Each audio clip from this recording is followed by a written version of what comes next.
Hello, I have the ruffles, which means it's time to talk about Dark Academia. Of course, this is just going to be a very simple, very personal kind of talk about this subculture that is called Dark Academia and that I am kind of part of. As with many other subcultures, there is a strong aspect about it that is connected with the aesthetic, in this case, dark. However, you have cottagecore, you also have things like emo, hippie. If you think about it, there's a lot and has been for a long, long time a very interesting interest in the way you dress and the way you decorate. This mainly because we want to showcase something about ourselves. That doesn't mean that everyone cares about this. In fact, there's many people that don't really pay much attention to it. But even in those cases, the fact that they don't pay much attention to it says something about themselves. For some of us, however, thinking a bit more about how we dress allows us to, express ourselves. Can be a very fun way to just communicate without words. And interesting enough, sometimes the way we dress, if it belongs to a group, allows us to feel part of a group, of a community. This idea is actually seen in things like school uniforms. I went to one school that had one, and it was a very interesting change for me. I went from having just a dress code, very simple, to having to wear the same thing as everyone else. And I remember once I actually kind of tried to be like, well, why do we have to? We had the normal uniform, the skirt, the shirt, very simple. And then you have the ones for gymnastics. Some of those things were given to you by the school, other things you got yourself. So things like white socks, the white shirt, white shoes for the gym clothes. Now that was the interesting one because before I went to that school, I had a pair of white shoes that had like three bluish lines on the side. But according to dress code, the shoes should have been full white. And I remember once we kind of were stopped before going to do gymnastics, and the coordinator was like looking at all of us and she was pointing out all of these details. And I remember being like, but what for? And yes, for me, it was more like, fight authority with no real thought out process before. But afterwards, I started to understand a little bit better how the uniform kind of makes sense, and at the same time, it doesn't. The idea of the uniform at school, and this is something that the coordinator told me, was the idea of creating a community. The whole point is that if everyone is dressed the same, you kind of level everyone else. Everyone having a very specific uniform, sometimes with the design of the logo of the school, makes you feel part of the school. But that doesn't really make much sense if you actually think about it, because sadly, there wasn't that much of school community. This mainly because at the end of the day, many people don't really care that much about school. Or also because even when you have tiny changes, like just having to buy your own shoes or shirt, you can still put a lot of, classism into that. And again, with groups like punk or hippie or cottagecore and all of this, for so long, it is clear how the way we dress can kind of make us feel part of a group. And in the case of dark academia and these subcultures, for example, the first one that I belonged to kind of was the emo subculture, because it is your own decision, it's not the school that is, making you do this, but it's your own choice because you're interested in that style, it makes you more feel part of the community. Of course, the belonging to a community and having a certain type of dressing can go very well and can go also very, very wrong. But this is the aspect in which it connects to, in this case, academia. In the case of dark academia, you have both words in the title. But many other subcultures don't really have these words. However, there is a lot of behind aesthetics that go into the community. In the case of emo, for example, yes, we had the whole thing about being emotional, but there were also a lot of aspects in regards to actions, in regards to music, that kind of connected us, even if it wasn't fully explained or fully verbalized. It kind of just developed into, oh, most of us ended up liking the same music, or we have the same kind of mentality, the way we relate to certain things, it's very unique to the community. And that often not makes the community stronger. In the case of art academia, or most academia subcultures, the academia aspect is connected to the wanting to learn. This is fascinating because, historically speaking, the first people that kind of studied and were educated had a knowledge of various subjects. And it's important to remember that these people that learned, the first people that had all this knowledge, were in a way wealthy. With time, yes, education became a bit more wide, but it is important to remember that still today there's a lot of illiteracy around the world, and access to education, sadly, it is still not just global. One thing that I really enjoy about the aspect of academia is the base of wanting to learn, the pursuit of knowledge of various subjects. So if you like maths, if you like literature, if you like drawing, whatever it is, it all belongs into the art of just wanting to learn something. Which I think is very telling also of the state of the education system. I'm not fond of the education system in most parts of the world. Sadly, I think there is a strong connection with grading and your value based on grading. But when it comes to actual knowledge and the idea that you're actually trying to learn because it is useful for your own brain and your own growth, it's usually left aside. I have had many teachers, and very few of them can I recall wanting to teach to the kids the beauty of learn. I was lucky to have had an environment outside of school that allowed me to be curious, that allowed that curiosity to be searchful. An interesting book about a certain subject, a magazine that has cool information in it, a documentary. I was never stopped for wanting to know. But this is sadly one of those things that sometimes the school and real life doesn't really match up. Because there are many subjects that you cannot do school for whatever reason, because it is kind of implied that you do it at home. However, expecting that everyone has the same household, it's just ridiculous. In fact, even I, after a certain time, did not have the normal family structure. And expecting that to be the case for everyone, okay, everyone has a family that is knowledgeable about various subjects, so they are the ones who are going to teach you those things, the mathing. And that's a whole issue for another time. What I do find interesting is that in subcultures like this, you see how there's a lot of people that are curious, that want to learn. There is a strong need to pursue knowledge. And having also a lot of ways of communication, you can access way more things. So I'm really happy to see that, actually, to see that there is still a bit of light inside people from various ages to just wanting to, know stuff. However, in the case of dark academia and most academia type of subcultures, it can become quite tricky. Story time. I have been able to visit some countries here in Europe.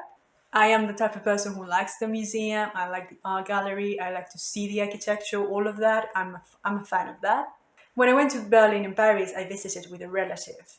So we had kind of a similar experience. However, when I went to Madrid, I went as a school trip. So I went with my class and another class that were all Italian people.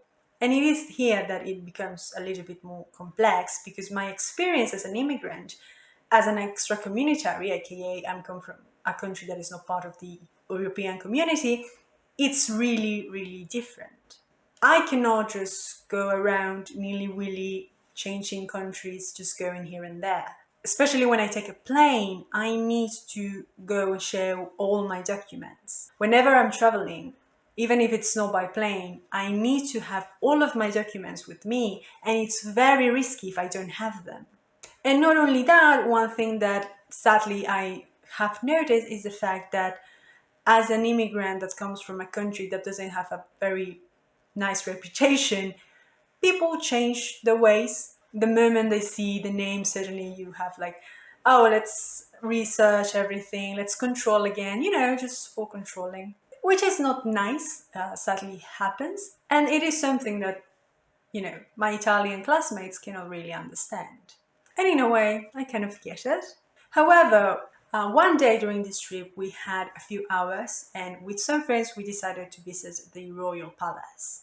Architecturally, very nice. We are entering, it's all very beautiful. You have all this tapestry, you have beautiful paintings, the usual things that you find. And we arrived to the crown jewels, literally speaking.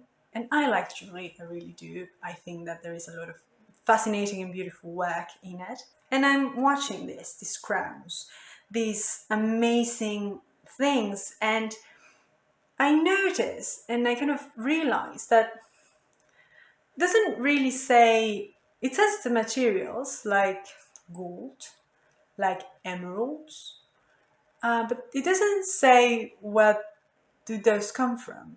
And it's in this moment that it becomes really, really tricky. Those materials come from my country. There is a whole issue in my country still to this day connected to colonialism and how this jewelry arrived here. The empires became empires based on labor and on materials stolen from all of these countries around the world. Yet often not, still today, when you visit these museums, none of that it's written. I'm not expecting much. I'm just expecting for the history to be a little bit more honest. Recently, I have seen that some museums, some galleries have opted to, include this information. But sadly, this is something that first of all, it should have been done long ago. And second of all, a lot of times it is not really people that work there that point out these issues. Many times has been groups from minorities that were affected and still affected by this that have been like, hey, you should say this. And you see this even in one of the things that a lot of dark academia people like, me included, which is the Victorian period. The Victorian period is as amazing as it is so annoying, because this is a period in which so much happens, and not all of it it's good. In fact, it is during this period that a lot of history is kind of rewritten. You do have a lot of new technology, new science, absolutely, but whitewashing is still a very, very strong thing going on. You see that even in armory, the fact that they polish armory that was during battle, the fact that they try to cover up history in order to romanticize it. This is a huge period in which Europe becomes even more the peak place to be. Everywhere else in the world, it's just the colonies. It's just for you to visit and take from. Any other country in the world, it's less. All of their aspects, the culture, the food, the people, the languages, all of this, unless it can be used for the gain of the colonizers, that's it. It doesn't care, it doesn't matter. And this is important because you can like it. I like the Victorian period. I'm not saying that you cannot like it. But it is important because still today, some of these things are still present. The fact that museums don't usually give you all of the information, the fact that history books don't really talk about certain things that they should, it's whitewashing. Whitewashing because in the case of Italy, Italy had colonies in Africa, and this wasn't like ages ago. This was still during the Second World War period, So it's not like ages, centuries ago. And first of all, if I hadn't seen that on a history book, I wouldn't have known that. Second of all, it is usually a tiny paragraph, and that's it. That's the only information you have about the fact that Italy was as well someone that went outside and tried to profit from a country. And not only that, after this country had their independence, they just left. The people that died there, all of the things they stole, never even talked about ever again, nothing, silence. And it's not about shaming, it's not about being like, well, you are terrible. It's about being honest. If we want to acquire knowledge, it is important to know that you have both good things and bad things. And in cases in which you encounter these things, usually on Pinterest and Tumblr, and you focus too much on the aesthetic, you can lose some of it. Some of that nuance, some of that important history can be lost in translation, sadly. In fact, a lot of the main images and a lot of even the aesthetic itself is very European centered. And as someone who lives in Europe, it's fine, you can like it. But again, that is not it. And you can also see this in the media that is usually said to be dark academia and that is usually kind of put in the list of things to watch. Are usually books and movies and things that are very much European centric, or at least Western, but of course West North, because we all know that Latin America and some parts of Africa don't exist. Now, here's the thing, I might have sounded a bit too harsh, but it's because I think it is important to be honest. Having said all of this, again, I'm still part of dark academia, and I really enjoyed it quite a lot.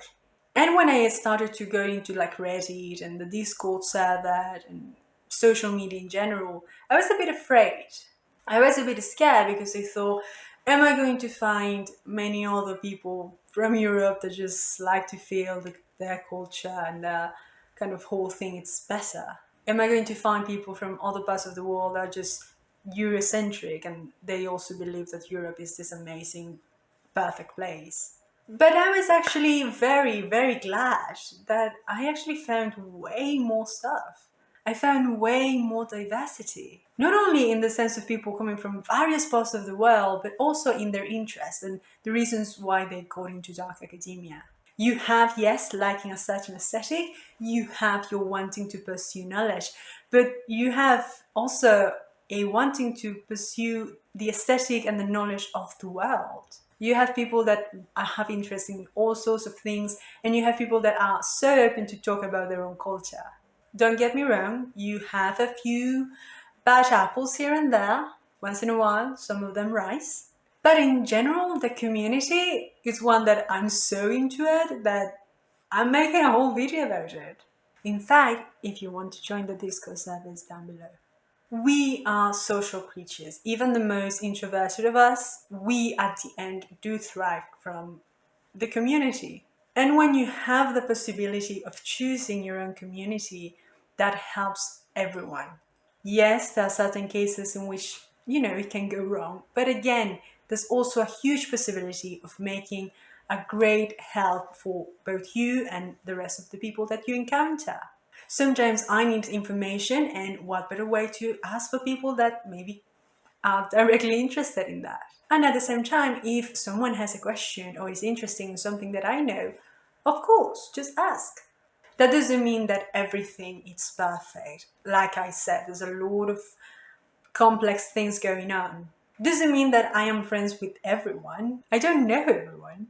It doesn't mean that I have to follow each thing and exactly have to like everything it says it should like. I don't like brown colors. I don't really like to have too much stuff. I like modern stuff as well, which are not exactly dark academia, but that's the line. That's exactly where, yes, it is a group and it is a community, but you are still an individual. The whole point of it is not that you become someone else, is that it helps you be better. So if anything, I would welcome you to, if you want to join Dark Academia, be free to do so. Or you can search for many other subcultures, you can make your own.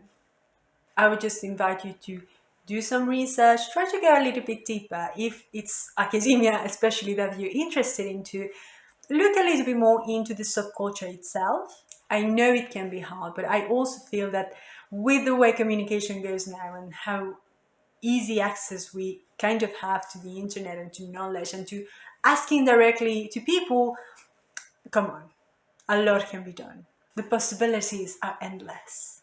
I mean, it's always also fun to kind of add your own twist. For example, like I said, I like jewelry, I like modern things, but I'm still going to have my little skull, you know. I also have this one, which is a ring that has kind of a coin here, because it is a reminder for me that, well, this is fake, this is not actual gold. Which reminds me of the colonization period in my country and the jewelry that is usually praised, but comes from not a nice place.